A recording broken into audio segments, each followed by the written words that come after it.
Go. All right, and welcome to Hattrick Sports Talk. I'm here as always with Shane. How are you doing today? I am surviving. I haven't blown away in these hurricane force winds yet, but Yeah, we had some wind here too up in Linwood. I gotta be honest, we are both very tired today. I'm tired all the time. Well, it's not even like it's not like sleepy. It's just because I said this, but it's just like this NFL season to me has felt very boring. All right, so during the game, so during the games this afternoon, right? I Yeah. went on our brand at Relevant and asked this question to the group and the NFL Fanatics vibe. Okay, so I said, "All right, quick question for you all. Give me one word to describe the NFL season so far." Let me give you all the responses: unpredictable, Yeah. crazy, confusing. Our guy Next Gen said random, upsets, chaotic. Uh, Amazing defense overall so far. I don't know about that. Um, Amazing defense. surprising, shit, weird, weird, lacking with a shrug emoji, unpredictable, weird, sensational, unpredictable. I said weird's my one word. Cardinal season, good and nuts, craziness, insane. Hmm. So my one word is weird. I'm a broadcaster, and I'm sorry, I feel bad. I feel like this is the worst year of broadcasting I've ever done because I cannot tell you how much of a broken record I've said. I do not understand any of these teams. None of them. I don't. I don't know It's who they weird. are. I don't know what they are. And Shane, we're like 2 weeks away from Thanksgiving. And I don't We're even think supposed to have everything figured out. we're supposed to know what these teams are, and we don't. You know, it's funny. Like I don't know, every 4, 5, maybe 6 years, the NFL champion is a team where it's like, should they really have been the champion? Like, were they really the best team? Like the Ravens in 2012. 2012. Uh, is there anybody more recent? Um, I don't know. maybe the Broncos. Yeah, but Maybe, their yeah. defense was so good. Offensively, though, no, they were crap. Well, yeah. I feel like this is going to be one of those years, where it's just like we go into it thinking, okay, well, let's see, the teams like Tennessee, has got a pretty good record, or uh, LA, maybe Green Bay, Arizona, and then somebody like Cleveland or something is gonna win it. Just like Why? Okay, let me ask this question. Why is this stuck in my head every Sunday? I'm like, why does this feel like this is the Bucks season to lose? Or what I mean by that is, so they lost to Washington today, but realistically, the only two teams they have trouble with in the 2 years of the Tom Brady era is Washington with Tyler Heineke, yeah, wild card this yep, game, and the New Orleans Saints. right. And that's basically what's happening this season. And he beat them both in the playoffs, So, or they beat them both. right. So it just seems like this is the Bucks season, and I don't even think they're the best team right now. I think, yeah. Who do you think is the best team? I'd say Green Bay, but Dallas Cowboys.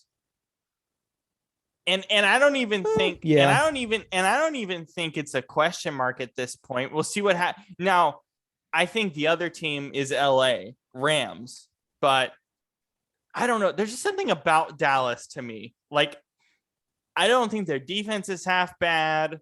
I really feel like the team that's going to win the Super Bowl is going to have like a number 1 or number 2 offense and a number 15 defense.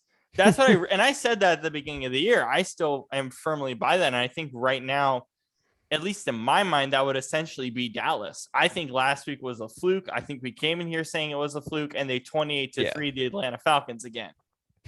So, I mean, what do you want me to say? I like how Atlanta themselves was aware of it. They were just Yeah, because the jokes would have been everywhere, and I would have been like, "Oh my god." yeah. I mean, I don't know, man. Like,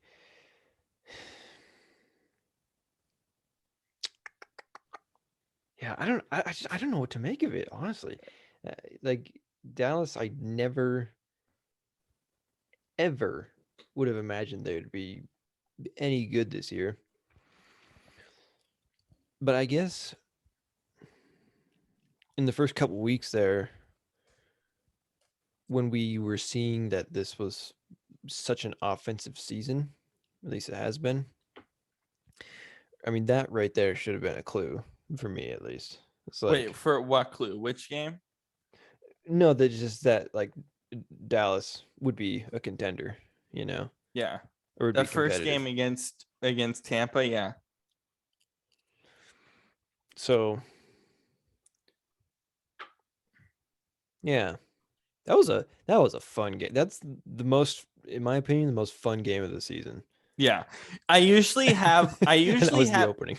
And you know what? I usually have a tally in my head of like the best games of the season because I know what the NFL usually does. Here are the top 20 games of the season, right? And Right. they have a whole NFL films thing, and so right now I think my list is like maybe 6 or 7. 4 of them are the Monday night games earlier in the season, mostly Raiders games and Ravens games. Um, Yeah. and then opening night. Yeah. Other than that, I mean, honestly, today I was just kind of like watching the games in my bed back here, my stupid twin bed, being like, oh God, come on. I was so tired anyway. I was just like, man, am I doing something wrong? Like, what's up with this? But like, to be like, the only teams in the morning schedule that I just still Colts and Titans played basically identical games today. They Yeah. should have absolutely torched their opponents, the Saints and the Jaguars, and they didn't. And we were talking about this on I Thursday. don't know about the Saints, but Saints are terrible, okay? I mean, they have a decent defense, though. I guess. But look, let's be honest. Like when we talked about the Titans, like their schedule isn't that bad down the road, if I'm not mistaken. Their schedule is not that bad. I don't even think the Colts is that bad either. If you're the Colts, come on. You let Trevor Lawrence come back in the fourth quarter like that. I mean, give me a break. Give me Hey, a break, Buffalo. people. Buffalo did the same thing. I mean, give me a Kind freaking of. break. I mean, just honestly, man, it's ridiculous. And I still can't figure them out. They're the two teams over any of the other. I don't figure out teams necessarily this season, but those are the two I just can't wrap my head around week to week. I just don't know what they are. I don't understand them. They're different teams week to week. One week the Titans are a contender, the next they're not. Because right now they're not, and they're the best team in the AFC right now, record wise. I mean, I would say that they're contenders simply because there obviously needs to be a contender in the AFC. And that's it. You know who's my AFC contender? And I was thinking about this for a few weeks. I know a bunch of broadcasters are talking about this. I don't think we can be ashamed to say this. And I'm not sure. Maybe it's just a fork in the road, and next week we'll see something different, as we always seem to see. But the Patriots, am I wrong, or do they seem like they're really consistent over any other AFC team right now? I mean, it's hard to see a team more I hadn't thought consistent in the about that. AFC, even though Certainly they're the 6-4. well, certainly in the last month, they've won what, 3 or 4 straight, I think. Yeah, Or 5? No. Were they 1 and 4? maybe I can look. I'm gonna check right now. Well, anyways, they've won about 4 straight. Let's just put it that way. And my biggest concern with the Patriots was their offense, not as far as their consistency, but just their ability to make big plays. But they've kind of been doing that in the last couple of weeks here. Since week 7 to week 10, they have won all their games. Yeah. And week 6, mind you, was against the great matchup against Dallas. And so they almost won. Yeah, and they almost beat the Bucks too in week 4, beat the Texans in week 5. Like, so basically since week 4, let's just put it that, since week 4, they've probably been the most consistent team in terms of competitiveness and win record. Yeah. And I don't think that's an understatement. I think that's a straight up fact right now. Yeah. I think especially now that Mac Jones is getting a lot more comfortable, we're starting to see it, you know what I mean? And you can just tell that, he's definitely the right guy for Belichick and vice versa. Oh, 100%. Speaking of the Patriots and quarterbacks, Cam Newton reappeared for the Panthers today. Never would have thought I'd seen that ever. You know what's amazing? Go ahead. This is, I'll make this bizarre claim, but hear me out. Cam Newton will play till he's 40. And let me explain why. Maybe this is stupid, but hear me out. Maybe this might be a little bit dumb, but hear me out. All right. When Cam Newton enters like the real backup stages of his career, I don't think he's there yet, but he's going to get there sooner rather than later. Okay. Yeah. When he gets there, teams are just going to use his big frame in the red zone and have him bulldoze like a running back at the quarterback position for the next 5 or the last 5 years of his career. Because what you saw today with the Panthers, like everyone was freaking out. He just got 2 easy touchdowns like he normally does coming in.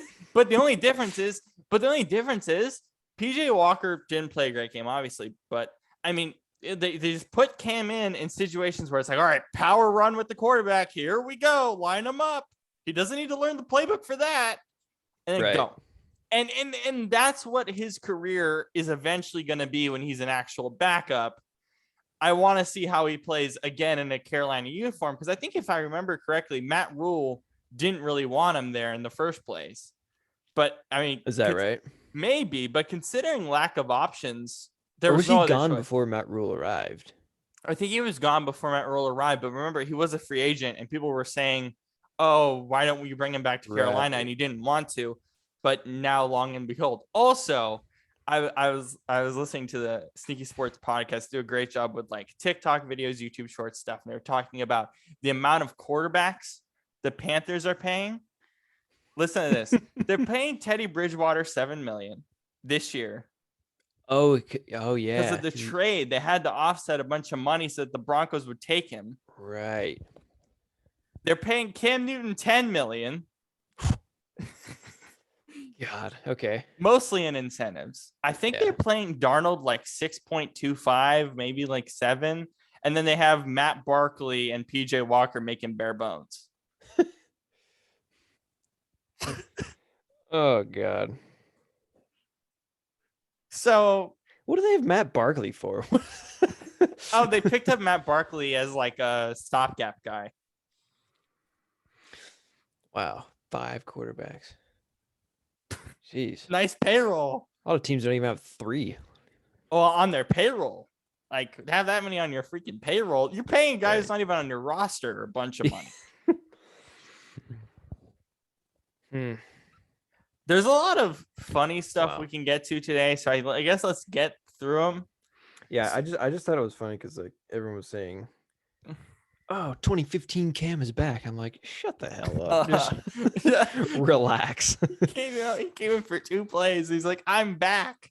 This guy's just like a tall Trey Lance. Like, dude. Yo, it was funny too. The NFL YouTube page, when you see him, because he got an unsportsmanlike conduct for saying the whole "I'm back" thing, and I was like, perfect unsportsmanlike conduct. Take the 15 yards. I love it. No, but they said on the YouTube. They said on the NFL YouTube page, their media guys are apparently just having fun now and just doing stupid jokes, which are great. So their media team wrote Mariah Carey every Christmas, and that was the title of the Cam Newton I'm back video. I mean, kind of true. So speaking of funny moments, so welcome to the annual segment of Shane hates tie games in football. So Ties are for soccer. which, by the way, Portugal lost to Serbia. Ronaldo and That's Portugal embarrassing. lost 2-1 to Serbia. Serbia is in the World Cup, Oh. and Portugal has to play in a playoff game to get to the World Cup. So that's just our quick soccer take. Again, Ronaldo lost to Serbia. That's ugly. Yeah, that's not good. Not as bad as how bad Manchester United has been. I'm sorry, they've been bad this year. So let me just say something. I figured if we were gonna have a tie game this year, it would be perfect. It would be these two teams should tie. And I was watching the end of this game with Brandon, like in overtime, and I said, you know what? I'm not even mad that they tied because nobody deserved to win this game. This game was ugly. These two teams are trash. Literally, they are trash, as everyone says. These two teams are trash. And you know what? I could make an argument that this Lions team will go 0-17-1 and will be better than that 2008 Lions team because they didn't have a tie on their record. 16-1. Well, 16. Well, yeah. But still, whatever they finished with last season of 0-16, and yeah, when they finished 0-16, I'll still make an argument that an 0-16-1 Lions team is still semi better. And to add insult to injury, Jared Goff is also hurt and could be out for a couple weeks. So have fun with that. Not that he's been great, but you're not going to have your starter maybe for a while. So, Shane, your thoughts on another season of you ranting on how bad tying in football is? Go ahead. Well, where do I begin? Honestly, I mean, it's what have you not already said the past 3 years of us doing the show? But I guess go at it again. You know, like it's here's the thing: football is a game where you got 22 men battling it out for 3 hours. Okay. Or 60 minutes, however you want to think of it. Regardless, they're duking it out, going to war. And then they go for another 10 minutes. 10 minutes, which is like half an hour, to war. And then when it's all over, okay, well, I guess nobody wins this. Bye-bye. See you next time. It's like, no, that's stupid. That would be like if we're in World War II and Why did you bring up World War II? And the Allies and the Axis just set down their guns and said, "Hey, let's go get a drink, actually, and let's just forget about the war." All right, sure. Like that's not a great example, but okay. Well, no, not really, because that actually probably would have been a fine thing. But yeah, you get my point. It probably would have been a fine thing, but the problem still probably wouldn't have been settled. It could have been settled more civilly, but maybe exactly. Like if you do that, like with the tie, there's no. It's like there was no point in the game even being played. All I'm saying is I find it bizarre that you went to a World War II reference, not the thing that you proposed of them going and getting a drink. Sure, that's fine. But I'm bizarre. I'm just perplexed by it, by you going all the way back to World War II. I am too, but we're going with it. So, but anyways, yeah, it's just, it's always annoyed me, but. All right. You want to hear Russell Wilson's proposal? I'm sure you've heard of this proposal. Yeah. Have the kickers. Right. So yeah. So this was in the Manning cast, the really early stages of the Manning cast, where he said, just like you, the thing drives me crazy. We go into overtime and play 10 minutes and no one scores. We all end up in a tie and everyone goes home. Just as you said. How terrible is that? To prevent ties from happening, Wilson proposed a wild idea. I got a crazy idea, Wilson said. Imagine this right here. Imagine we went through the whole thing, this 10 minutes of overtime or whatever, nobody scores. So you come back in for another coin toss, do the coin toss, let's say the game is still tied. This was the Raiders game that went into overtime, all that craziness. The Raiders come out for a second coin toss and they win. and they win it. So now you get to choose. You get to kick. Are you going to kick it or are they going to kick it? You have to kick for the 35-yard line. So CBS explains that basically what he's proposing is under Wilson's rule, the team that chooses that, or the team that wins the coin toss will try to choose whether to try a 53-yard field goal snap for the 35. If they don't want to try it, they can force the other team to attempt to kick it. Once the kicking team has decided, the rules would be simple. If the kicker makes the field goal, his team wins. If the kicker misses, then their team wins.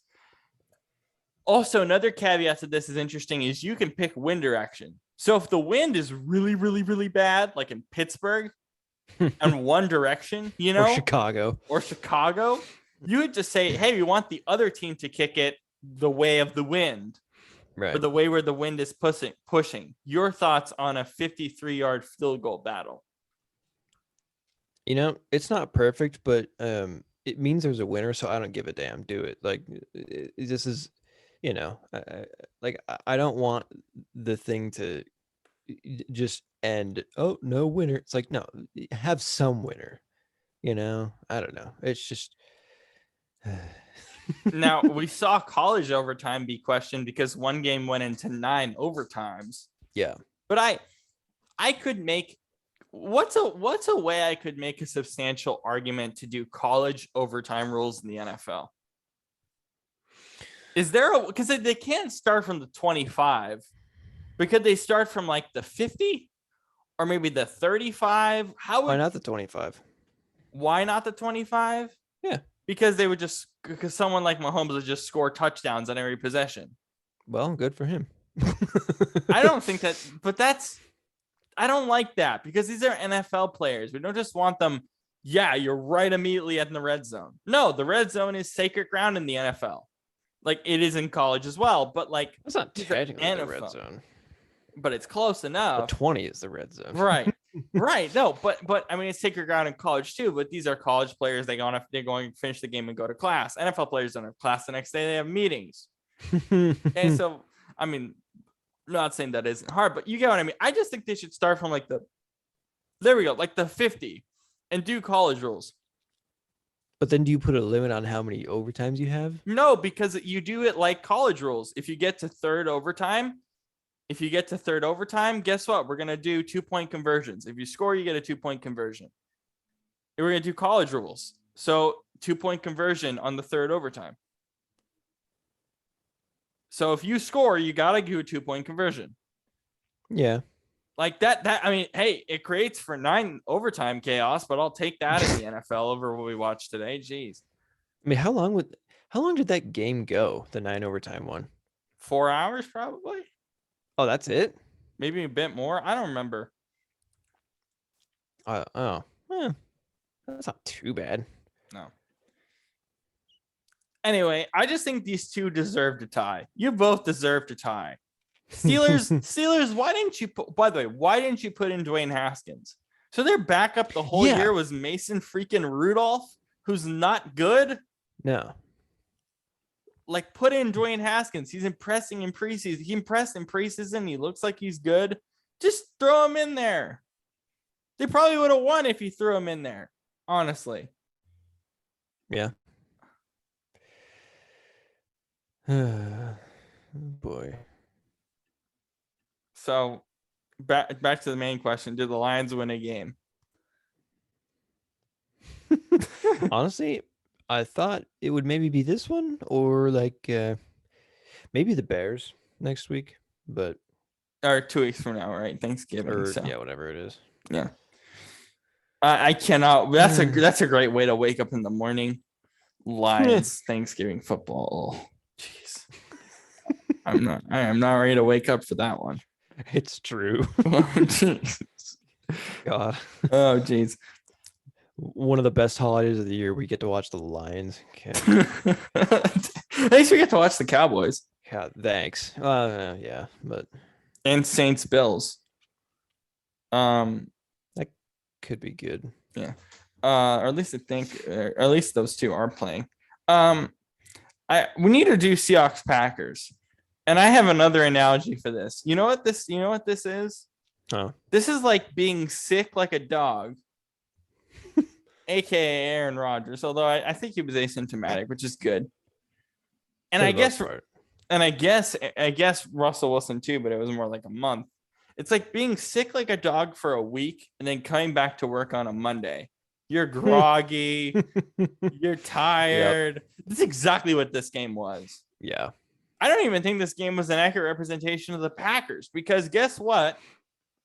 Aaron wasn't in the building. He just did hot yoga for a week, or not hot yoga, but like just yoga for a week. He went to Brentwood and hung out with his fiance. I don't think it was allowed to do that. Did you see the photos? Wait, it were photos? Yeah. He was out. There was some paparazzi guy found this person, and Shailene Woodley claims that it's just some random guy, but it looks exactly like him. So I don't know. Oh, In God. and this guy was in Brentwood, and because that's where she is. So Oh my God. Okay, I'm not gonna dive into that. Not tonight. We'll see. I'm not gonna do that. I'm already but tired. who knows of if that's who knows Yeah. if that's true or not. But like honestly, ugh. Like I don't even have a word. This game was disgusting. Yeah. I can't believe this game was on CBS and Jim and Phil had to commentate it. There were actually better games that they could have commentated over this game. You know what? Tony. Yeah, or Simi. But you know what I also don't like? Why networks think that like apparently Packers Seahawks was considered the game of the week, and I was like, how? Yeah, why? How? Like, no, it's not. No, the Seahawks are 3-6 at this point. How is that game of the week material? Screw that. You know what's funny is everybody's been saying, like, in the last week too, kind of going off of that the Seahawks or the Packers were the Seahawks' biggest out of division rival, and I was just sitting there thinking, the Patriots. Wait, the Packers are the Seahawks' biggest out of division rival. Yeah, according to most people. Yeah, what about I would agree with that statement. Oh, Patriots, man. No, it's Brady Patriots, yes, but no, not now. I would say that the Packers are accurately our rival because of the stupid games in the Russell Wilson era. I mean, think of it. The games were ridiculous, minus this one. This one was. Ugh. What do you mean were? Or are, I should say. But are you saying something, Robert? No, I mean are. Like the Packers are the Seahawks' biggest out of division rival just because of the games, other than Brady-led Patriots. But yeah, that's over now. Yeah, this game wasn't part of the rivalry though. This was a sick day game. It felt like. I don't even have better words to say other than that. What was your take on how Seattle played? Because you said something in our chat that I thought was hilarious, which was the Seahawks defense looks good, but their offense is ugh. And then a week ago, we're like the defense is but the offense is kind of but like not really. I just don't. Defense was fine last week, or not last week, but the week before, because they had a bye last week. But I mean, their defense hasn't been that bad in like the last month. Granted, they didn't have the strongest offensive opponents, but today, holding a healthy Green Bay offense for the most part to just 17 points is pretty good, especially in Lambeau. And Snowy Lambeau, at least in the fourth quarter. Yeah. So and I mean, yeah, like you said, it was a bit rough for the Packers offense, I think, with Aaron being out and just all the distractions that created with the whole media response and everything. You know what pissed me off today? Oh my God. When CNN or any major news network latches onto a story, they latch onto it till the very last moment, especially if it's a sports story. They had a guy, dude. I think they had a guy who isn't even like a sports cover guy, literally do a play-by-play of the Packers game online on CNN. Packers Seahawks. Why? Because of the whole Aaron Rodgers COVID thing. Yeah, but That's so stupid. That's the dumbest thing. Oh wow, okay. This was on Can CNN. You CNN said? hire us? Yeah, to do Yeah, these. seriously. Like Well, I don't really want to work for some kind of news company that's like all we just do sports political, stuff. but We just do sports stuff. We don't give a crap. yeah. But I mean, oh my god, I was like, really?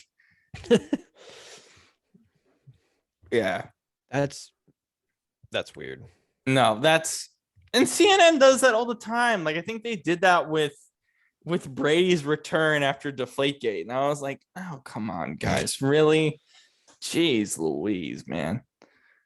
I'm sorry. It's just I get it. Like, I'm not saying stick to politics or whatever, but like hire actual people who do sports stuff to do this stuff for you. Yeah. Don't just put a random guy on assignment who likes football to just do it. I don't know. I just found that to be funny. And the game wasn't even that good to cover CNN. Cover a better game. Not there were many better games today anyway. Let's see what else is interesting. Yeah, I still, it's weird. I still check up the Washington game with Tampa as kind of a fluke game. Like I don't really put too much stock in that game either. Well, I don't know if it's necessarily a fluke game because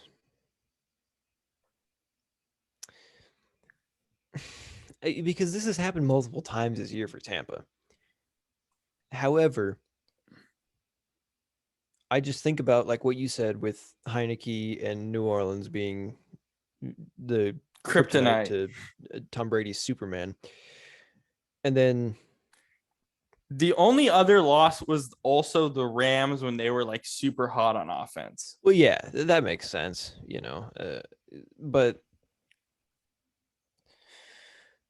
so I just look at that and it's like, well, I don't think like I don't necessarily think it's a fluke game, but I'm not too worried about it either because like this is what Tampa has done in the Brady era during the regular 2 season. years. Yeah. Well, yeah, but still, this was the case last year, and it's happening again this year. They do good, but not great in the regular season, and then come playoff time,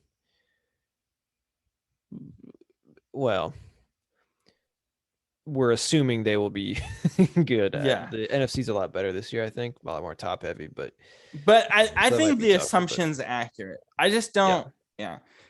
If they lose to the Giants on Monday night, though, then we can have a conversation. Also, Patriots Falcons is Thursday night football next week. That's gonna be ugly. But maybe 23-8 again. Oh yeah.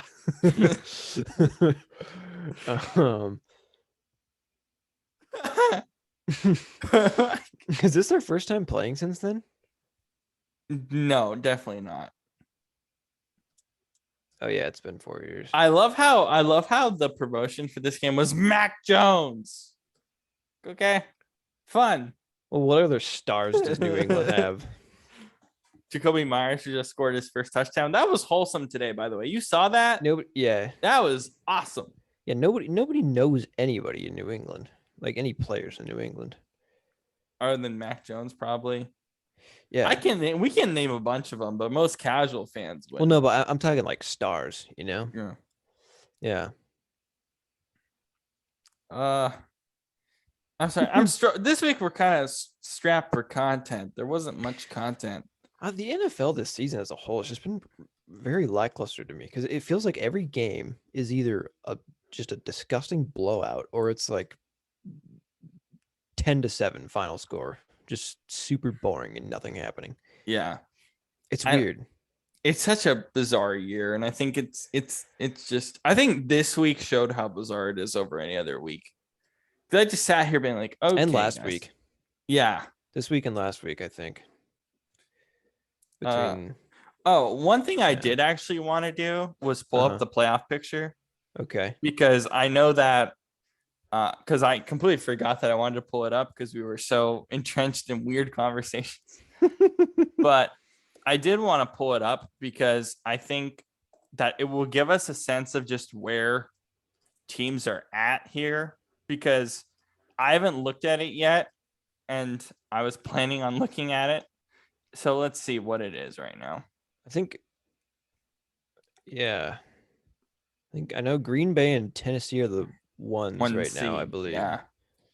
But after that, I'm not totally sure. Are you excited for a Monday night wildcard game? Yeah, it's interesting. For sure, I don't know. I mean, I guess, but more football on more days. That's always nice. Yeah. But yeah, other than that though, like let's see. This feels bad. This is not proper broadcasting, but I'm sorry, nothing was proper about today. Vikings Chargers. What's your take on the Chargers right now, honestly? to me, they feel like the Raiders last year.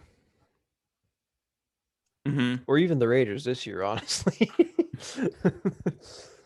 Where they just, they get off to a hot start and we think, oh, okay, well, they're actually looking pretty good. And then we start to kind of notice their flaws and begin picking them apart, and yeah, because they don't. The thing about the Chargers, they don't really have any particular position group that's really that bad. It's just overall they don't feel very competitive right now, which No, and I just still have trouble with their offense. Like I watched their offense, I'm like, something just feels off here still. Okay.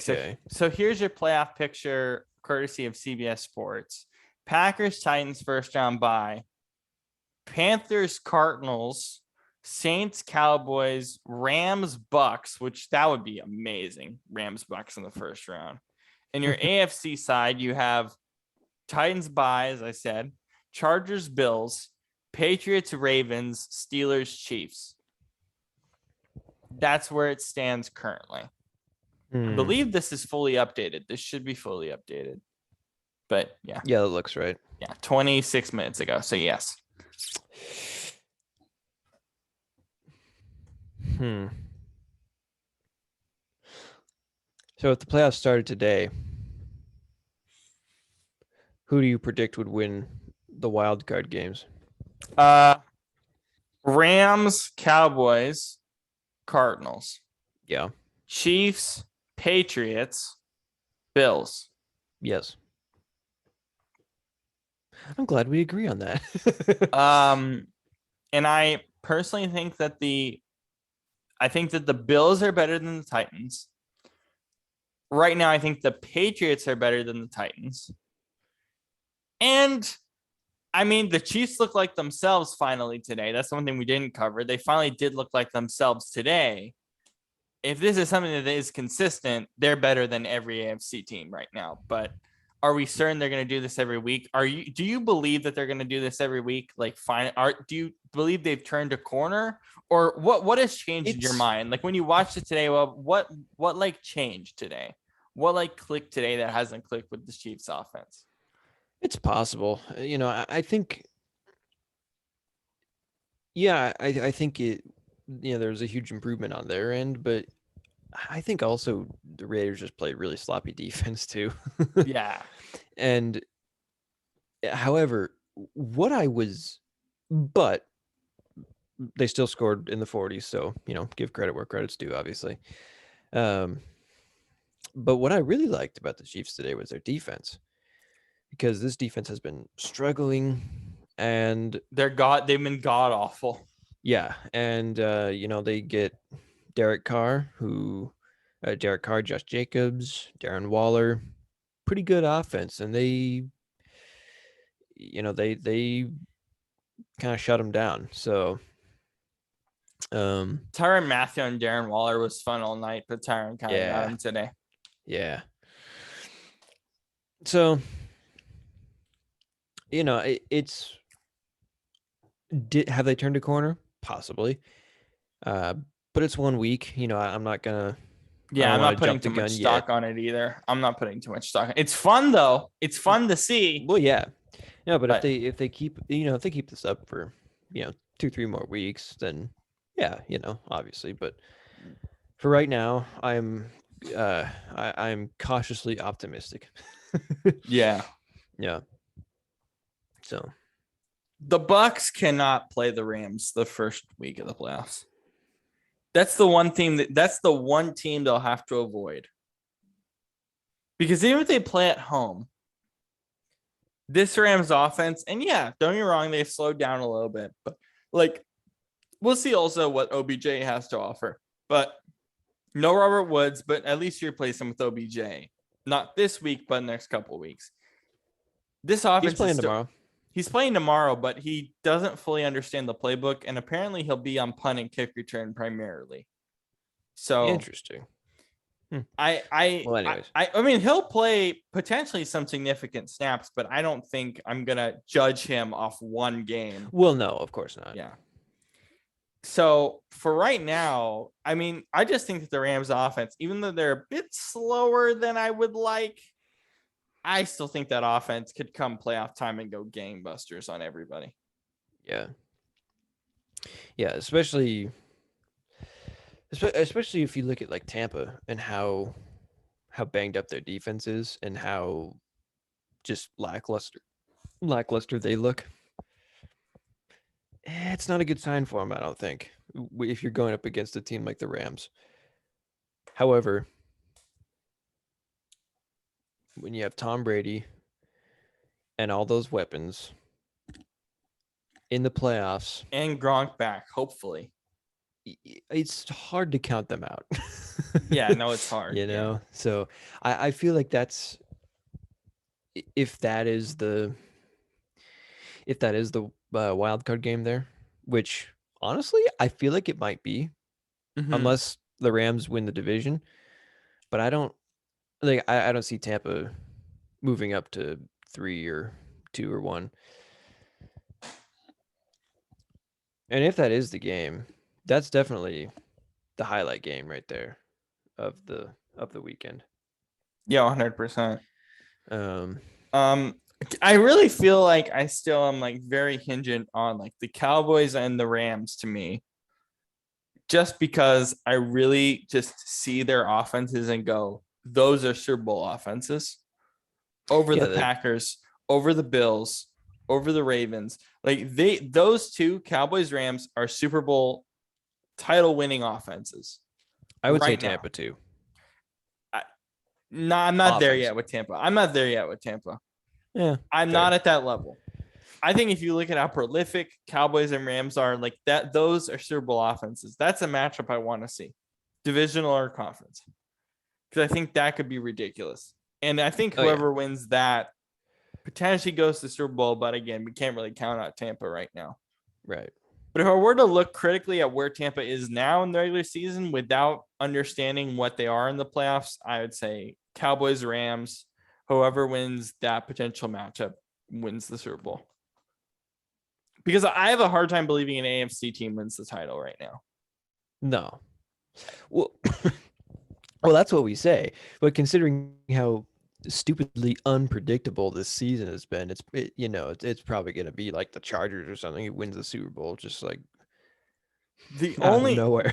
The only team, if the Chiefs are what their overall potential is that we saw tonight, then yeah, they're in there. But as of tonight, the only real team here that I like in the AFC is the Patriots. I feel like I have a firm grasp on what the Patriots are compared to everyone else. Yeah. I think Titans are close as well. They're close, but they still don't make sense to me. No, not at all. You can't play like you did today. You just can't. That's not a Super Bowl title team playing like that. But again, I don't know who is. I mean, the Saints aren't terrible, I don't think. I have a heart. Yeah, I see why you're saying that, but like it should have been. Yeah, it shouldn't have been that tight, but yeah. I see what you're saying, but I keep thinking back to that Seahawks game. I mean, see what yeah, it you're was saying, Shane, Jameis, but but you're wrong. no, I don't think you're necessarily wrong I'm kidding. because I think they'll make the playoffs. But I have a hard time believing yeah. they won't make the playoffs at this point. At this moment, Tennessee, you mean? No, New Orleans. Oh. I don't think that. Yeah. I think they will make the playoffs. Can you scroll down to the NFC standings? Or click on it, whatever. Yeah. Because I think So here's the overall playoff standings. Yeah, I think they're in. Yeah. Minnesota, Atlanta, Philly. No.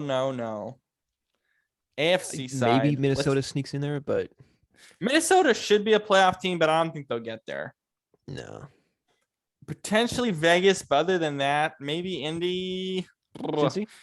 No. Good offense, horrible defense. Well, but if they sneak in over a team like LA or Pittsburgh, maybe. Yeah, they'll get creamed anyway. Well, yeah, but yeah. Denver, I don't know what to make of Denver. I like Denver, but only to a fault. AFC is just a bunch of mediocre, aren't they? That's why I have a hard time believing any of them can win a Super Bowl. I just don't see it. As the NFC, it's like, yeah, there's the middle, but it's really like top, and then they're just amazing, big top, like 5 teams. Like these 5 teams that are listed right here are probably, I would say, no doubt, the best teams in football.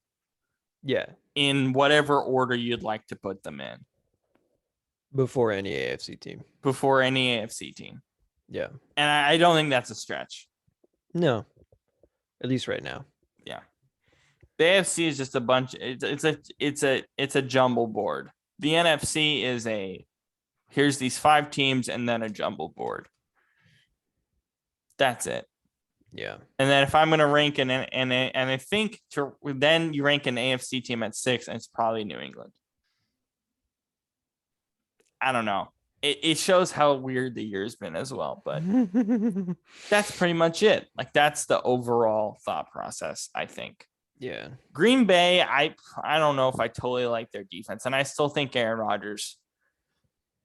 It just feels like this could be a year where he just sits there and plays in the playoffs and maybe gets to a conference title game and doesn't play well. This just seems like if the Packers feel like they're destined for a conference championship for a Packers year.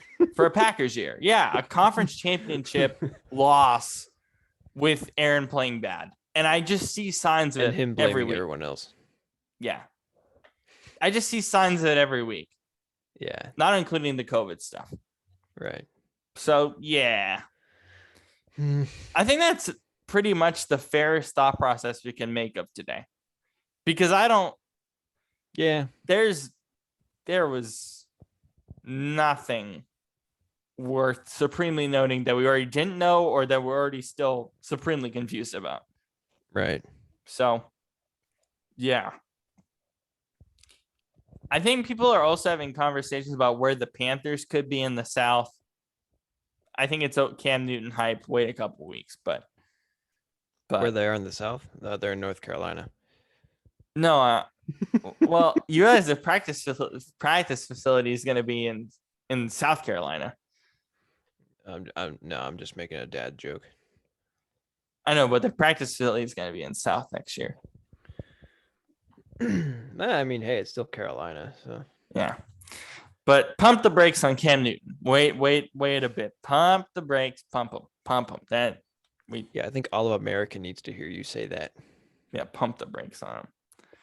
All right, I think that's pretty much it. This is such a lackluster day of football, and honestly, I even felt it today watching the games, which is not normal. Usually we find 1 or 2 things that we can hang on. Not today. Maybe there was a couple, but not today. Rams Niners should be fun. Odell's debut, but I expect the Rams to absolutely kill San Francisco. I don't think going anywhere else. You never know. Kyle Shanahan, he seems to have a pretty tight leash on Sean McVay, but yeah. I don't know. Even with Jimmy G, and he's been okay this year. Other than that, yeah. We'll see what Odell does. That'll probably be the most interesting thing on Monday night for that post show on Relevant. So yeah, other than that, that's pretty much it. I think we should go through some other topics that were interesting from today. We do live, or we are essentially, this show is We live. Yeah. What's the response? Yeah. Sorry, continue. We live, or I guess this show is technically located on the stomping grounds of the University of Washington, Bothell specifically. And with that, we think about the firing today of Jimmy Lake, who honestly, oh my God, is this not the worst? Honestly, even though I don't really care about UW that much, or in terms of sports, I really don't care that much. We don't cover it that much for good reason. We're just not that good. But I, as a student of University of Washington, obviously of a commuter campus that's affiliated with the main campus, I have never been more disappointed to be a Husky or a Husky student than this football season for UW. That's how bad it's been, that I even care about how trash they've been. And as a student, I'm kind of upset. A lot coming from you. And I realized that maybe 1% of the tuition money coming from my family goes to him, but that 1% need to be taken away quick, or maybe less, whatever. I know there's a percentage. That's actually, whoa, that's crazy. That's probably, yeah, maybe not 1%, but at least some percentage. Well, yeah, it's also, yeah. Well, it's also he's a public employee. Yeah. So tax money too. So as a collective, we should all be upset that we had to pay the salary of Jimmy Lake because that our tax dollars went to him. Because, I mean, honestly, I don't even care that much. And as a student, once that Montana State game happened, I wrote, I am ashamed today to be a Husky student. We paid them, Shane, $650K, basically $1 million to play us at the beginning of the year, and we lost. Okay. You know it's serious when you say, we paid them, Shane. We paid them, Shane. We paid them. And we still are. Anyway, you probably have a better perspective on this than I do, because I can't bear to watch Husky games. You somehow can bear it. What's wrong? What has been wrong with this? Other than the outside stuff of Jimmy Lake, which has been terrible, and the main reason he got fired. But on the field, what have you been seeing with them? Well, the only reason I watch them is because my mom is a Husky alumni, and she has to watch them, or else, or else. So, no, I'm kidding. Well, kind of, but anyways. So you get a better perspective than I do, because I don't have the time or the patience to watch a Husky game. I just don't. Yeah. They were a lot of fun, like in the Chris Peterson era. Mm-hmm. But now, it's just sad, man. I think there's a few problems. I'll start with the good defense. Well, even this is okay. The defense most of the year has been great. I think Jimmy Lake is a great defensive mind, and we kind of saw that with it. To me, they don't really have the greatest defensive talent, but I think he utilized them well. And now, however, after this game without him, when they had their offensive coordinator as interim head coach, that defense looked terrible. Granted, Arizona State is pretty good. Herm Edwards has turned around that program, by the way. Yeah. Herm Edwards has turned that program around so well.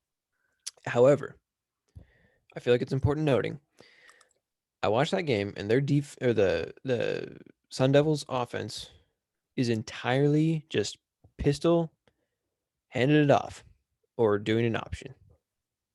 That makes sense. Literally the entire offense. That's what Herm Edwards does with this and team they when he got there. couldn't stop them. How do you allow 38 points to that? Okay, I mean, this is, dude. I could have called a better defensive game than that. Like, what are we doing here? Now, granted, I think it's. I love how many times you said "granted" in this segment. because the reason I say that so much is because there is so much chaos happening with this team right now. There's just, it's like, well, this happened. However. Okay, So keep going. What's the defense, other granted stuff? the defense looked bad, and they couldn't do crap against them. However, they've had like every single coach in the entire organization was promoted for interim purposes. Like their special team, I was reading their like special teams assistant coordinator took over as like the linebacker coach or something. just for the game as interim head coaches or whatever. And all this stuff, and like the like the wide receivers coach became the offensive coordinator or something. It was just all over the place. So it's been complete chaos in that building. Okay. But granted. No, there's no granted this time. So that's the thing. I think with Jimmy Lake, they had a good defense going, but the offense was terrible. I don't think he knows what he's doing on offense at all. And granted, the offensive personnel is not that great. But still, it's like, okay, this is the Pac-12. It's not that tough. The defenses are not that good. The only conference worse is the Big 12. Yeah, like, come on, we can figure this out. So, I kind of don't like that they're not going to have him for defense. Granted. Can someone put I'm gonna tell Andrew, take this clip and put a Grant counter on the bottom of the screen. I don't want him around because of the culture. Because the shoving player thing and all that stuff. That's just you don't do that to a player, okay? Granted. I'm gonna take this clip and ask Andrew to put a granted counter at the bottom. That player, I forget his name, but he kind of, he was trying to like start beef. So I understand why he was mad at him, but you don't hit the guy. Okay, he's a kid. Okay, well, you don't hit anybody anyways, but especially like a kid or a woman or anybody, Yeah. At least that's what my dad always told me. He's like, don't fight women and children. And I was like, okay. So,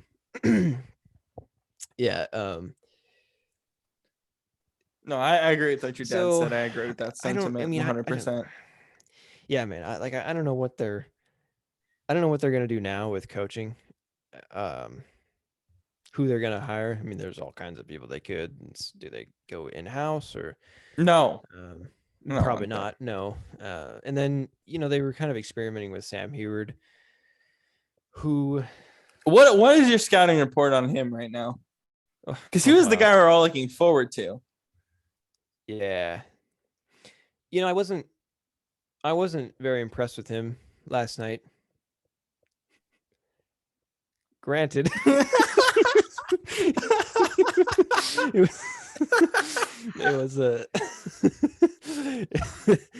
It was he was I'm gonna send the letter to the university. He was just to say, he was kind of just thrown into the game, and it was raining really hard, and it was kind of windy, so it was not at all an ideal situation for him.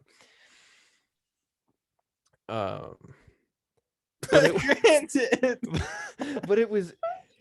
I don't know why, but I always find it just always looks so weird to me when I see a lefty quarterback.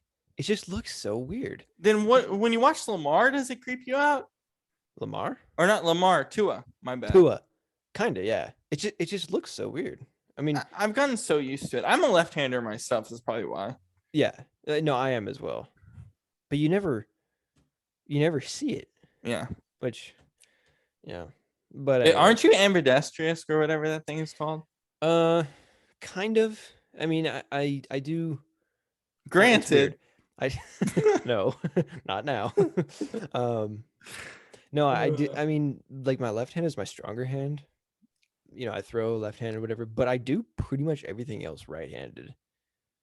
Like I play instruments right-handed, and Damn. I eat left-handed, so there's that, I guess. But and like with I swing a baseball bat or a golf club right-handed. Are you So have you switched hit before in baseball? yeah. I usually did. But I was much more comfortable right-handed. So Yeah. yeah, I don't know. And I write with my right hand, so Yeah. it's weird. But yeah, so I'm not I wasn't too impressed with him, but I kind of want to see him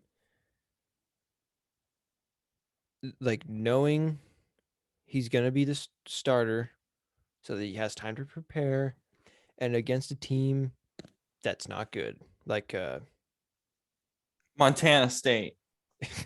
yeah, or whoever, Please pay Montana State $3 million next year. Let's play them again, please. Because I'm not too keen on Dylan Morris. We've seen him for. Oh my God! I watched one game of it and I was done. Done. We've seen him for 2 years now, 2 seasons.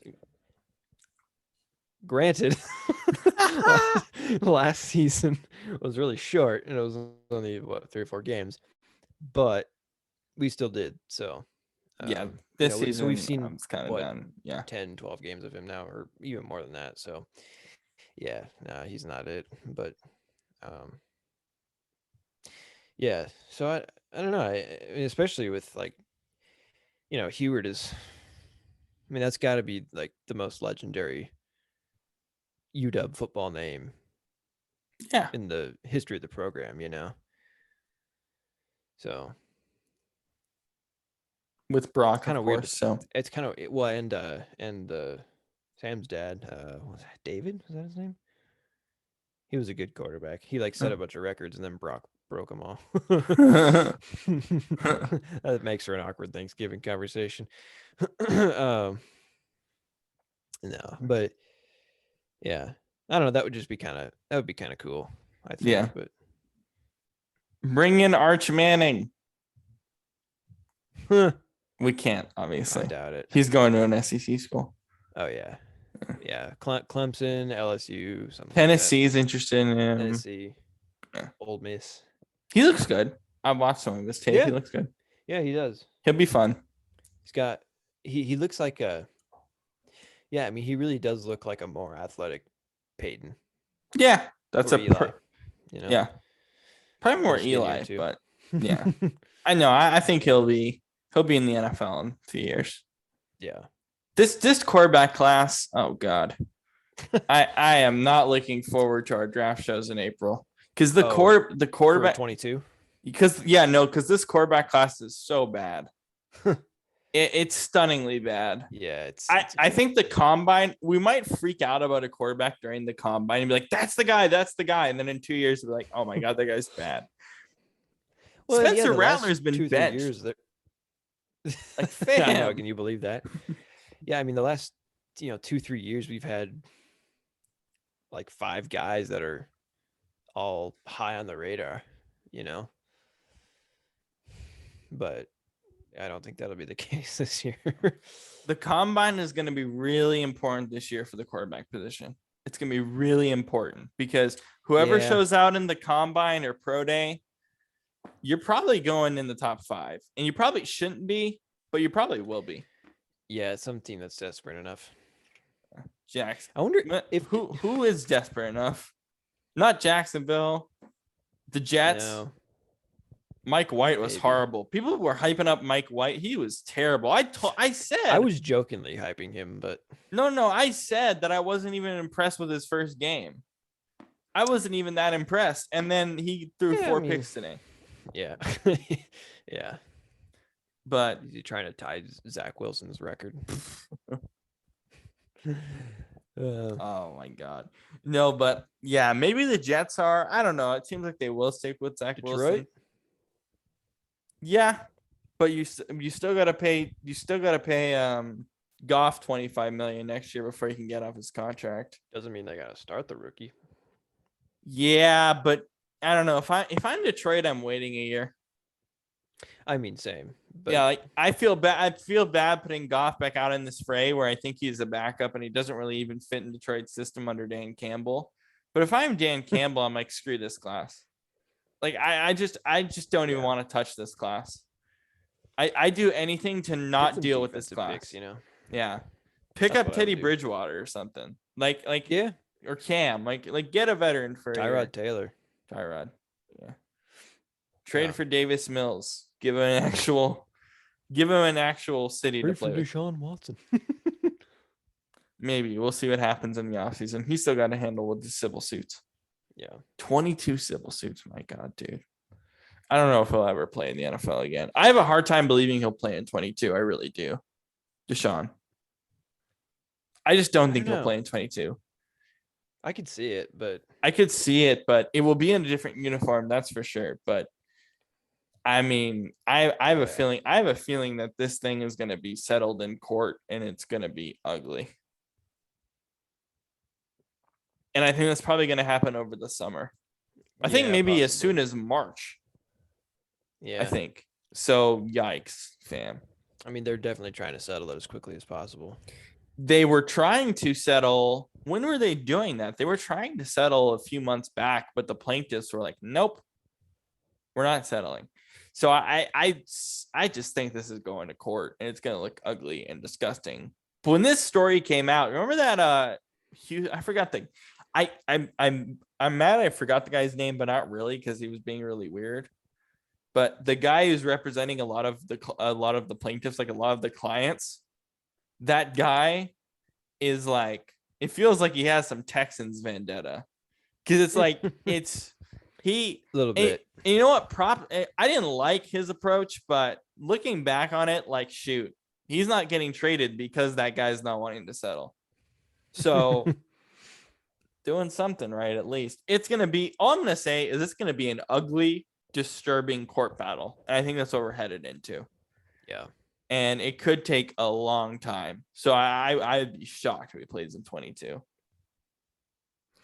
If I'm the Texans, I understand the dead cap penalty. I get that. And it's probably massive. But screw it. Cut him.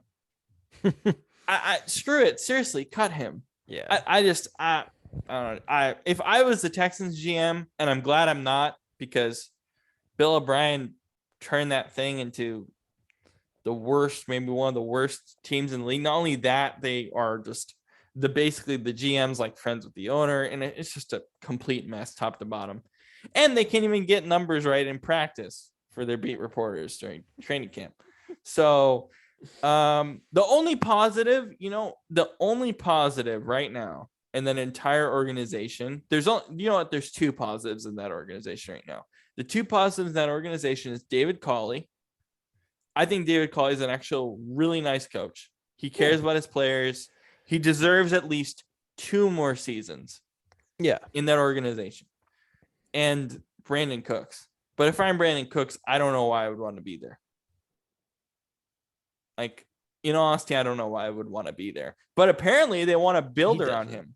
And I'm like, this is not the NBA. Don't build around a wide receiver. Build around a wide receiver. Yeah, it's true. Yikes, man. What? I was looking on Instagram to see if there were like any breaking news things, because that happens sometimes on Sunday nights, and then some ads started playing and I was like, shut up. Yeah, there's not too many tonight. Just a bunch of injuries. God, the injury bug this year has been bad too. Oh my God. It's been so bad this year. I'm like, honestly, kind of even done with fantasy football this year because the injuries have been so bad. I can't even handle it. Oh, but we need a 17-game season. Piss off. Hey, at least they're making more money, but the injuries have been like, even we talked about last year how COVID was contributing to the rise of injuries.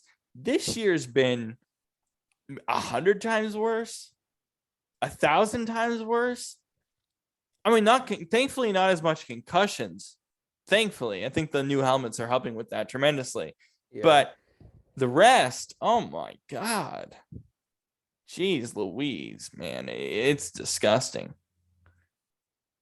ACLs and MCLs. It's a lot of knee things. Yeah, I've noticed. Yeah. Running backs, fullbacks, Nick Ingold. Fullbacks. The full Fullbacks Nick don't exist anymore. Nick Ingold, the fullback for the Raiders, has a torn MCL, I think.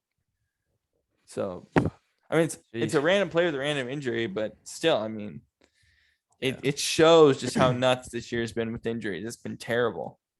Yeah. I think the owners meeting, I think in the owners meetings, they have to have a conversation about what do we do about all these injuries? And for not only for running back, but I think for every position and quarterback, like I get what they're trying to do, protecting the quarterback, but the calls have been bad. Like we talked about this in the Packers game. The refs in the Packers game were terrible today.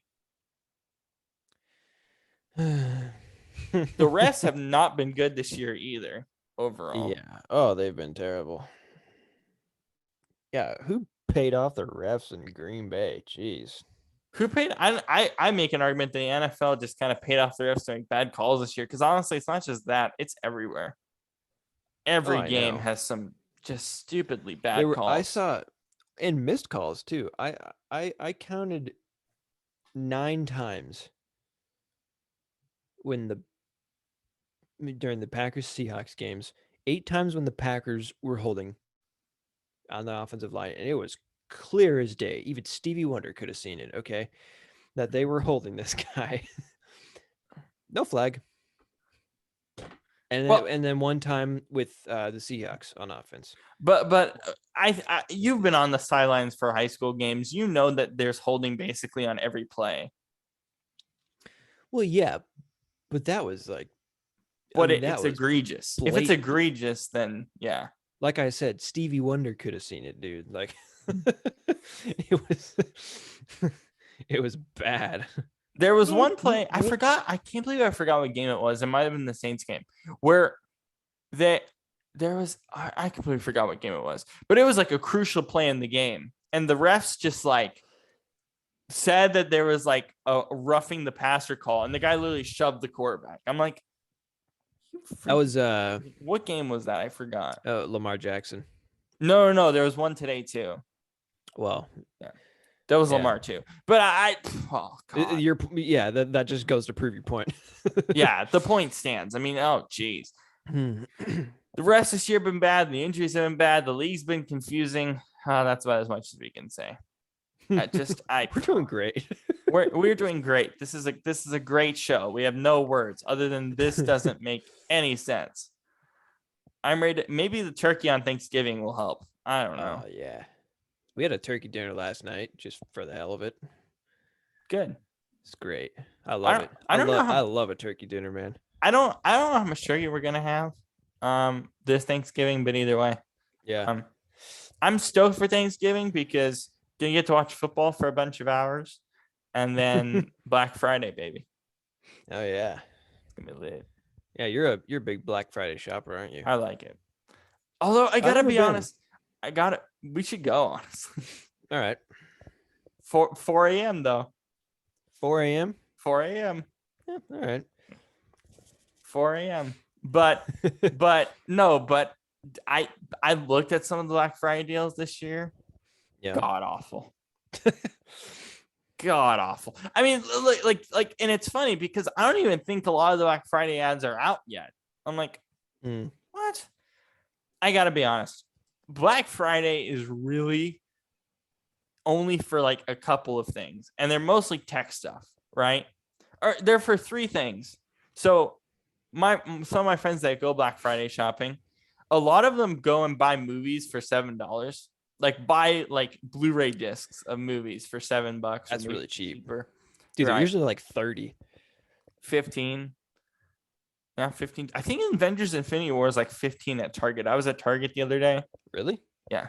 Wow. I Not saw that it I at Best Buy for like 31. Infinity War?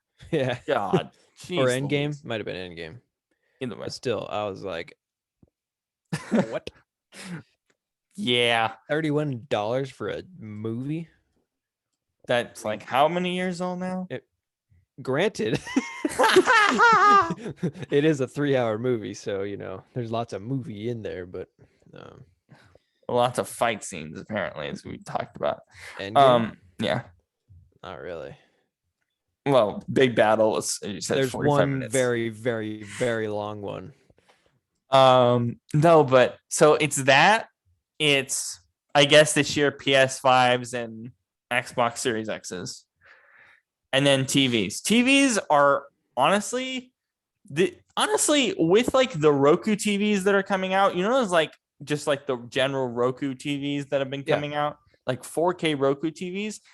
In general, they are not that expensive anymore. No, TVs aren't that expensive nowadays.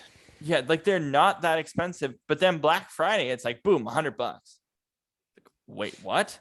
For a 55-inch TV? Are you freaking kidding me? Like, what's happened with the TV market?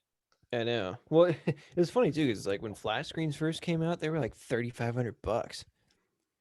Because it was like 100, 200, 300. Yeah. It was just like, oh my gosh, the TV is flat. And now it's just like, oh yeah, $200. Okay. This would be a fun topic. Have you ever seen the like super, super wide screen TVs and how much they cost? Like, I'm talking about just like inches wise.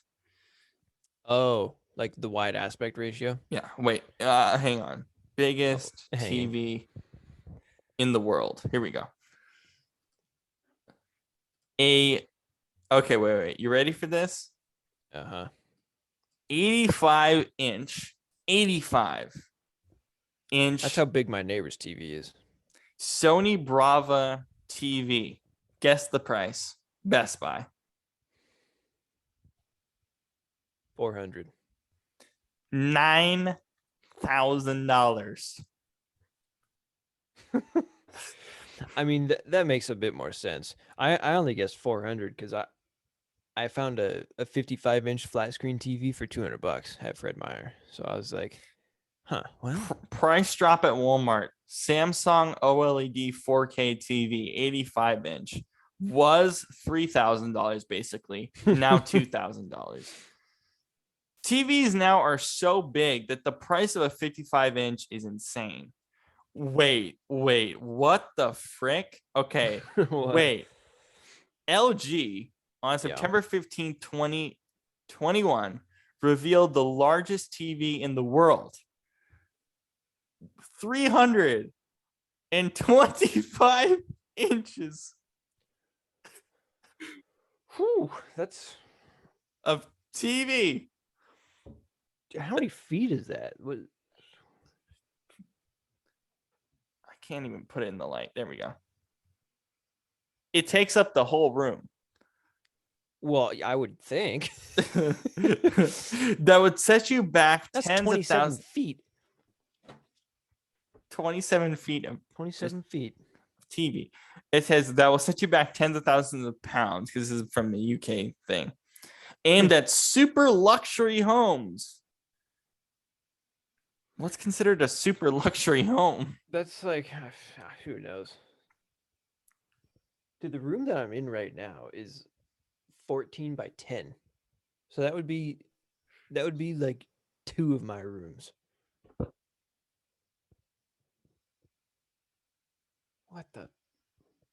What do you need that big of a screen? Wait, how much is it? Did you say? Tens of thousands of pounds. So it's just, they haven't specified a price, but it's a lot of money. Jeez. 300. Yeah, my neighbor's got a one of those. It might not be 85 inches, but it's around 80-inch. Yeah. TV in their living room. Mm-hmm. It's crazy. Yeah. 4K too and all that stuff. I have a 55-inch downstairs. Yeah. and I think I think also that's like what a I got, 50 too. inch up here, upstairs here. But I have a TV that's 10 years old that actually works amazing. Maybe Huh. more. It's kind of amazing. I Sony think that's Brava about how TV. old mine is as well. It's still Well, good. I was gonna say this too. I forgot it.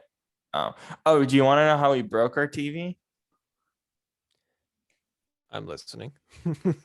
Okay, you're gonna be stunned by this. Uh-huh. Something in our setup broke our TV. And it was my Xbox 360. Wait, how? There was a problem with like one of our, I forgot what TV it was, but it was like some Samsung like 4 or 5 year old TV. Okay. I think it was also like 45, maybe 50 inches. And there was these green lines that were going across the right side of the TV. And every so often there'd be like more green lines across the TV. Right. Right. And what I discovered after we got rid of it, or like right before we got rid of it, was that for some reason, because I have the Red Ring of Death Xbox 360.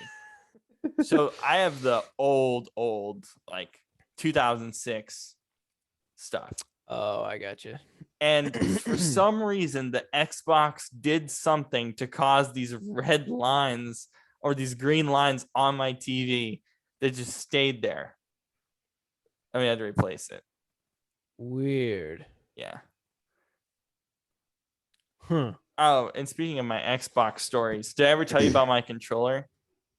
No. Oh, I this don't is think. this is very creepy.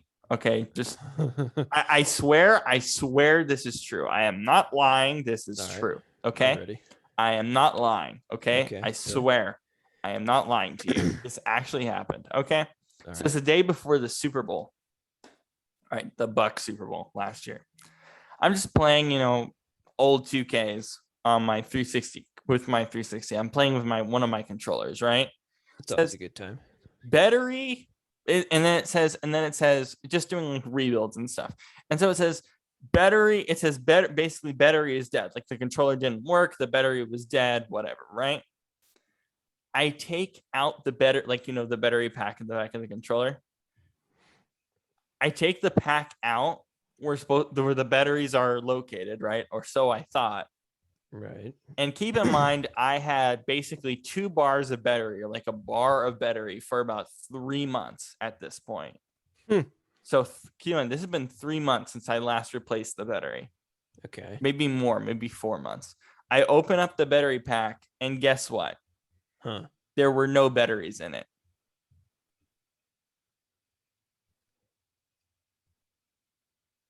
Wait, how? Wait, how is it working then? Yes, for 3 months, the controller, maybe even more, maybe 4, maybe a little bit more than that. There were no batteries in it, and it was working.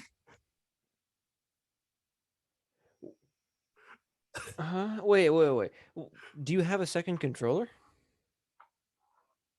Well, my second controller was broken, so I was just using that one until that one. Okay. Oh, wait. Here's the caveat. Here's the best part of the story. Okay. So I come down. I'm like, okay, I need to put batteries in this. I was confused why there weren't batteries in it, but I'm like, okay, I obviously need to put batteries in it. I put batteries in it. The controller's broken now. Doesn't work. I wonder if like your dad or somebody took them out without you knowing, or But that would that have couldn't. even been possible? No, but then how? But then again, how would it work?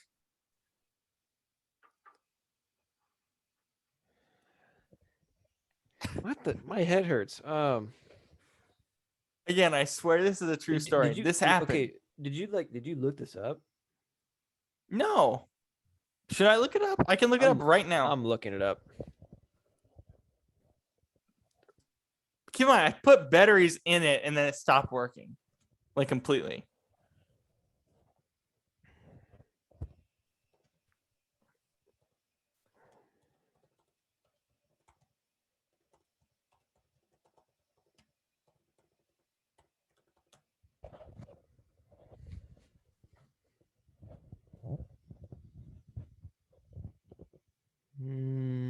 Anything on Reddit?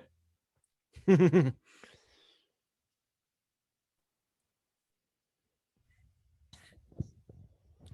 says you don't need batteries if it's plugged. There's a USB plug-in. Oh, this is wireless, completely wireless. That's kind of creepy, dude.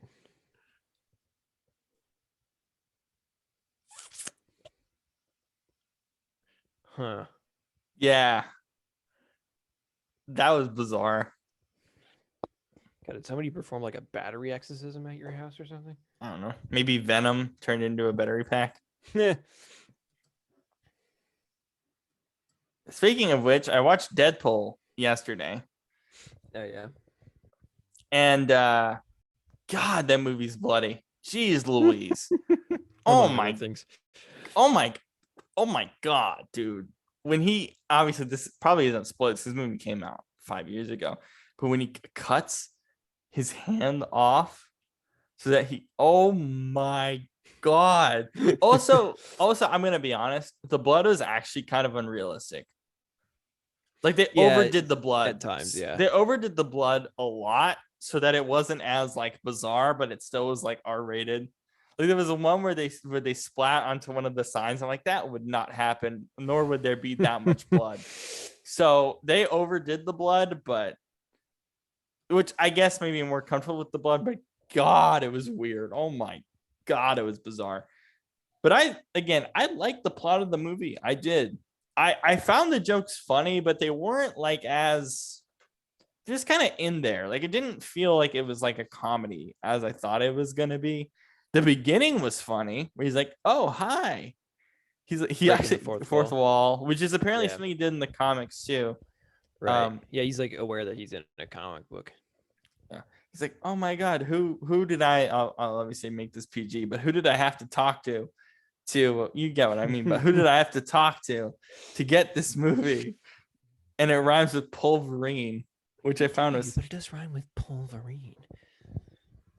But he's just aware that he's in a movie the whole time, which is amazing. I also wasn't expecting Ryan Reynolds to be like full of makeup and have this like weird face. Like I didn't know that was part of it.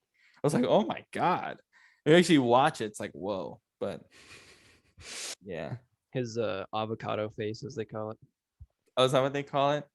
Yeah, in that one scene, he's like, you look like a. Well, I'll keep it PG, but he's like, you need to. Your face looks like an avocado made love with a topical map of Utah. It reminds me of that thing with Korg, where they were watching Free Guy, the trailer of Free Guy, and he's like, I give this movie 4 or 5 avocados. And Korg was like, I was raised by avocados. I was like, wait, what? They're great. Oh, yeah. He's like, any tips to get in the MCU? Their own movie. They need you know what? They actually need their own Disney Plus show. Yeah. Because remember, he's like, oh my God, you have a Disney Plus show. Dang it. he's like, oh, here's Korg because everyone else is too busy on Disney Plus. Honestly, I know that Deadpool 3 is going to be an MCU movie. Please make that movie R-rated. I beg. Please, Kevin Feige, just do it. Just say, Disney, you don't have to put this on Disney Plus. Just let us do it. Like, it's fine. Like, you have to. Yeah. But I'm excited to see how they make him like semi PG-13-ish for, what the MCU would bring for him. But or for the character. If he's in other, like Avengers type movies, what that'd be like. I think it'd be fascinating. I think it'd be awesome, honestly. No, I agree, but he'd obviously have to tone it down quite a bit. But yeah, I will say that this is kind of what Fox is good at, like, and something that I'll probably miss with Fox movies, like 20th Century Fox movies. Like Fox is really good at making R-rated movies. Yeah, like in terms, they know the style of it, they know how to make it so that it like. And I don't really watch too many R-rated movies, but like, man, it was you can tell it was R-rated, but it was good R-rated. I liked it a lot. Well, Fox is best. I don't really think it's a coincidence that Fox's best Marvel movies are R-rated, at least in my opinion. Isn't that just Deadpool, or does that include Logan. X-Men? Logan. Yeah, Yeah. I'll have to watch that too. that's R. And those, in my opinion, those are their two best superhero movies. And I think, actually, I think Days of Future Past is up there as well, but Yeah. that's PG-13. But It was funny reading up all this stuff on Deadpool, or watching CBR talk about Deadpool, and be like, in that X-Men Wolverine movie, Deadpool's not even wearing his stuff, and he's like his mouth is sewn shut. That's so horrible. The dude's literally nicknamed the Merc with the mouth.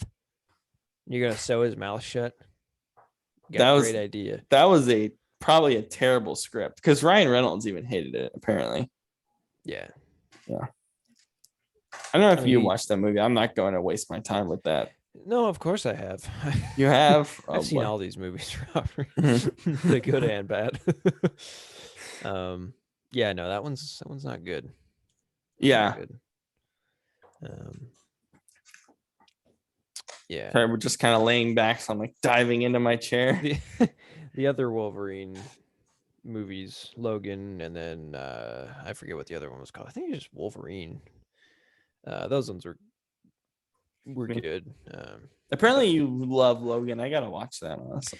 Yeah, Logan's kind of the consensus number one for the Fox Marvel verse. Yeah.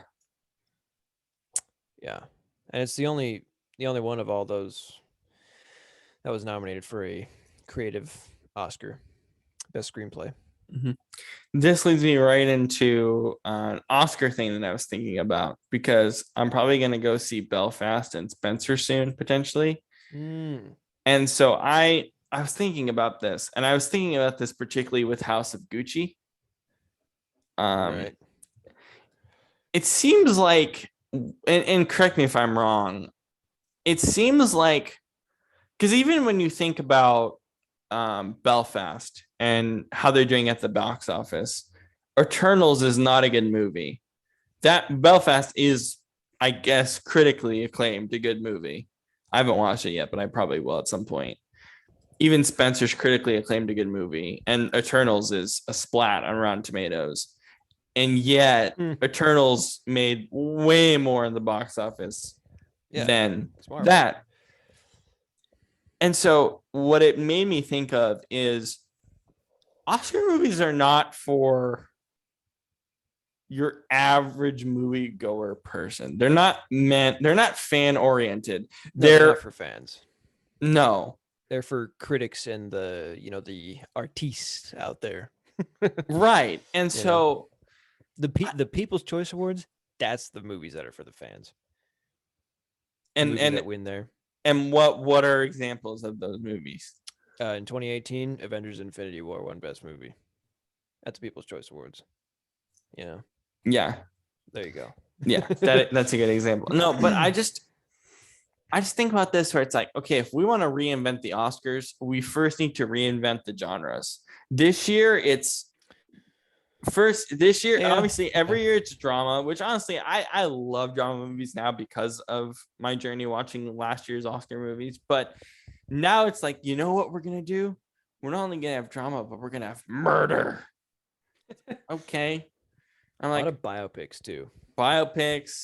Now House of Gucci, here's this murder. I think there's another one that might be nominated Best Picture that's more of a murder mystery movie. I'm like, so are you trying to appeal to the fans, or what are you actually trying to do? You're just trying to exchange the topics to something as similar to a drama as you possibly can. Like, what are you actually doing? Yeah, like House of Gucci. Haven't even seen it. I have no idea how good it is, but I can tell you right now, there's probably a good chance it's going to get nominated for some kind of Oscar. Apparently, it's on the list. House of Gucci's on the list. Belfast, Spencer's on the list. And I searched up, and there's going to be a few more like of that House of Gucci type. I think that might be in the picture category. I think it's the biopic with Adam Driver and Lady Gaga and all these people who are already Academy nominated. Yeah. Or winners in some cases. Actually, yeah, winners. I think, she won. Yeah. They all won. Al He was Pacino's in it. my Adam Driver. Adam Driver was my second pick for the 2019 actor. But all I'm trying to say is like I watched the trailers for this, and I watched the trailers for how I watched the trailer for House of Gucci. I've seen the commercial, and I'm like, dang, this movie's not for fans. No, No, not many people are gonna willingly go see House of Gucci. most biopics aren't. But then, and could you say the same for dramas like Belfast or like can you say the same Yeah. thing? Yeah. I mean, if you're thinking of like fan movies, that's like action, comedy, horror, but then like the critical movies or the Oscar movies are dramas, biopics, Essentially, it. political movies, Yeah. you know. But it's like, okay, then, because I figure, at least from a studio perspective, right? I'm just looking from a studio's perspective. If you're nominated for an Oscar, or even better, you win an Oscar, you win particularly Best Picture, Best Act, most important Best Picture, but Best Actor, Best Actress, Best Supporting Actor, whatever it is, the top nominations. That event is supposed to be like, the Oscars is supposed to be like, hey, if you don't know what movies are out there, if you're not a movie goer, here are the movies you should watch that represents the year. That's what it should be. But now that I'm thinking about the nominees of the last couple of years, or maybe 3 or 4, that really isn't what it is at all. So what is it for then? That's what I mean by reinventing it. Now I'm just thinking about what is it for then, if you're just saying these are the best movies of the year, when realistically the movies that are topping the box office are these separate categories that the Academy chooses not to even touch. Yeah, and there was, in the last few years, there's only been one movie I can think of that was like a box office hit and was also a big Academy Award winner. Black Panther. That's it. Just Black Panther. That's it. At least that's all I can think of. Yeah. Ford versus Ferrari, I don't think it's super well. Granted. It's our word of the day. Last year, nothing was very commercially successful because COVID. Yeah. So, but you know what movie was commercially successful last year? Trolls World Tour. And Bad Boys for Life. Yeah. That was it. So yeah. Well, it just makes me think how I would want to, or how we would want to reinvent the Oscars, and we'll have this conversation as we watch some of the movies and think. That's why I like, because I mean the popular movies, I don't think necessarily always deserve Oscar nominations. Because I'm not saying that. That's not what I'm trying to say. I'm just saying that there needs to be variation in the types of movies that are at the Oscars. They can't just be all dramas all the time. I'm not saying that dramas aren't fun. I like dramas now because of last year's Oscars. The movies, not the actual show. The show is crap. But, that's what I'm trying to say. That's why I like the Golden Globes. Because it kind of blends that line. It's like the Best Picture winners in like in 2019, for instance, were Once Upon a Time in Hollywood, a comedy, and 1917, a war movie. And they both... I mean, they were at the Oscars too, but I don't think they won in 19. They didn't win, though. Yeah. So, yeah. No, what did win that year at the Oscars? I can search it up. 19. Was it Moonlight? No, that was 2016. Wow, that seems like yesterday. Who was that? Who fricked that up? Kimmel? Yeah. That seems like yesterday. Oh my God. I blame Steve. Well, it wasn't his fault. It was... But he was the one who's remembered for it, so. Well, yeah. Oh, speaking of which, did you see Ryan Reynolds and Will Ferrell this week? Yeah. Oh my god. Why can't I remember what movie won Best Picture that year? I'm trying to search it up, but my phone's being a At the blatant mess. Oscars. It was Parasite.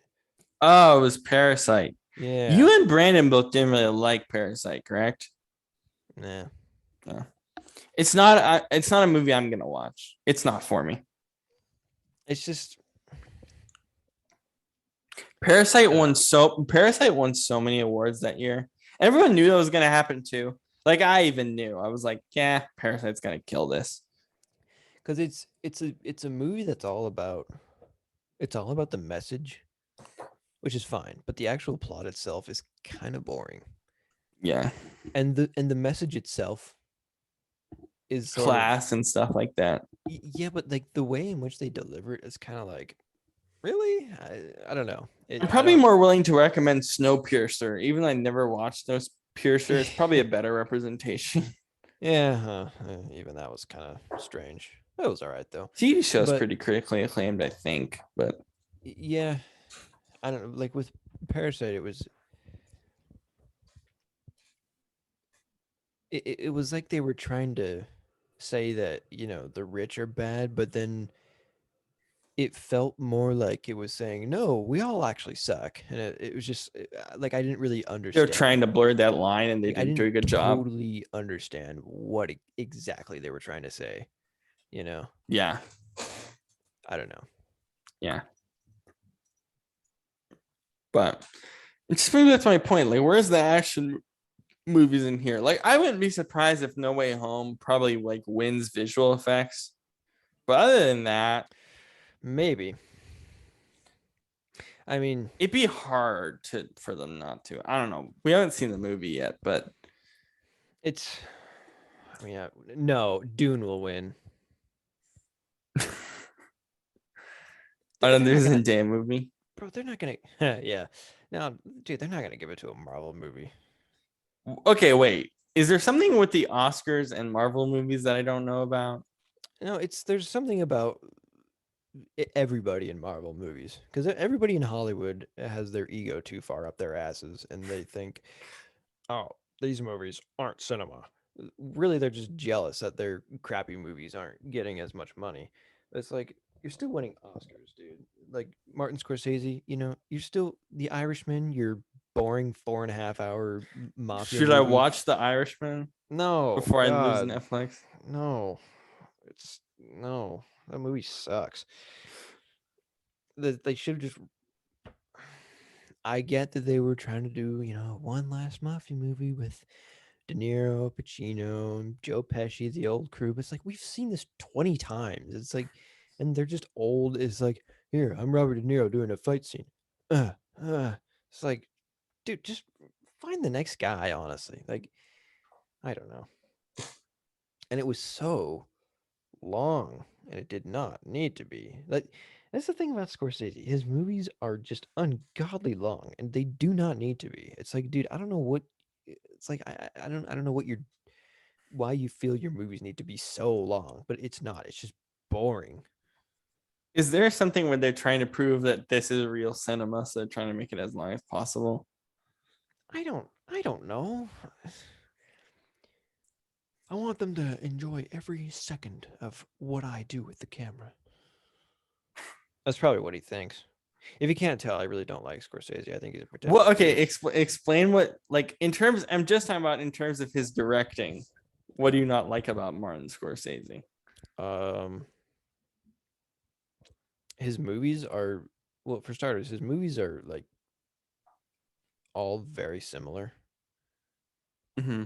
even if the theme is not similar, I guess. Um, like he has a lot of like gangster criminal kind of themes, like a lot. And Do you think directors do variation in terms of the categories that they're in, though? I mean,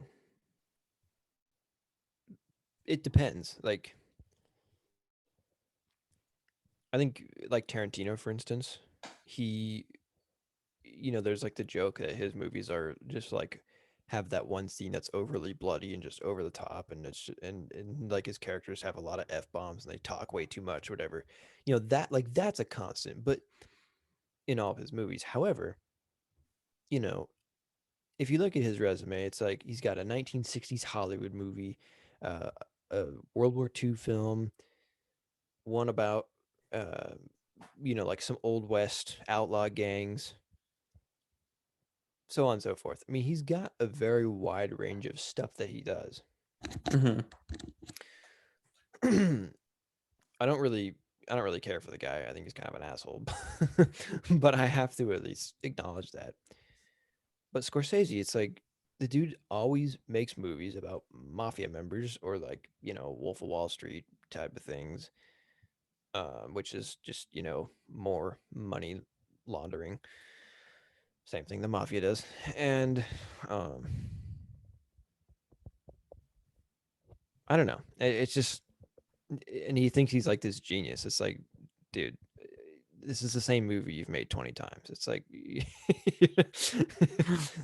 Is there any other directors that you feel that way about? Or like, Mm. or is that you're just like, I just Michael don't. Bay, What movies has he done? Transformers. Uh, Michael but Bay is not nearly as good of a director as Martin Scorsese, but Michael Bay a lot of times makes movies that are like all of his movies are just like no story, nonstop action, guys with just ginormous biceps, machine guns and sawed off shotguns. It's like, you know, guys riding their motorcycles into work with their shirts off, like, I'm here, and like women hardly wearing any clothes. And then like all this, America, yeah, that kind of stuff. Um, Michael Bay, God, and explosions. Explosions, a lot of explosions. Or like too much. yeah, yeah. Or like uh JJ Abrams. Mm-hmm. He's known for space sci-fi kind of stuff. Wait, Avatar? No, Star Wars Okay, 7 and 9, Star Trek, okay, yeah. Lost. Who did Avatar again? James Cameron. Cameron, yeah. I'm gonna watch Avatar over break. That's an interesting one. I'm gonna watch. I want to watch Avatar over break. It doesn't really hold up that well anymore, but Yeah, yeah. I still think I should watch it. James Cameron too. He's known for like not amazing stories, but just incredible visuals. Because he's a camera guy, so that's his bread and butter. So yeah. Sorry, I'm mixing. I'm sorry. I'm so new to this game. I'm learning as much as I can. I'm trying to learn. Starting to try to become a bit of a movie buff. I think a director though that is super unique and or has tons of variety is Steven Spielberg. Oh, Spielberg's great. Yeah. I mean, he's got his adventure movies with Indiana Jones, war movie, Saving Private Ryan, Holocaust film, Schindler's List, fantasy stories like BFG. I mean, yeah, he's got just about everything. Fun fact, he almost directed Star Wars Episode 6. Wow, that would be interesting. I can't wait to get into Star Wars. Probably would have been a much better movie. But yeah. Yeah. Apparently Feige is going to be producing a Star Wars film. Yeah. Which is interesting. Apparently Zhao was going to direct it, but now that's off the table. Oh, really? Because Eternals was not that good. I don't know if that's entirely her fault, though. Eternals? I mean, I feel like there's a lot of studio intervention there, or at least there was a lot documented. Yeah. But yeah. But I mean, that's not really uncommon, though. Yeah. For that studio in particular. Marvel. Yeah, which it makes sense because they have this giant grand plan that they really have to follow strictly. They can't really deviate off course too much. Yeah. I just find it weird because I saw this Guardian article, people being like, in the pandemic, I was trying to like watch cinema and I ended up watching Marvel and I liked it because it's playful. I'm like, okay, it's fun. Yeah, it's fun, but like the plot lines are good. Yeah, they're good enough where usually. it's like not actually like it's the fact that it's not. I just have a hard time understanding why people are like it's not cinema. Like it is in its own way, and that's what makes it special. Because it's based off comic books. It's not original material. Yeah, well, neither is all the other biopics that Hollywood's making nowadays that everybody seems to love. Yeah, I don't know.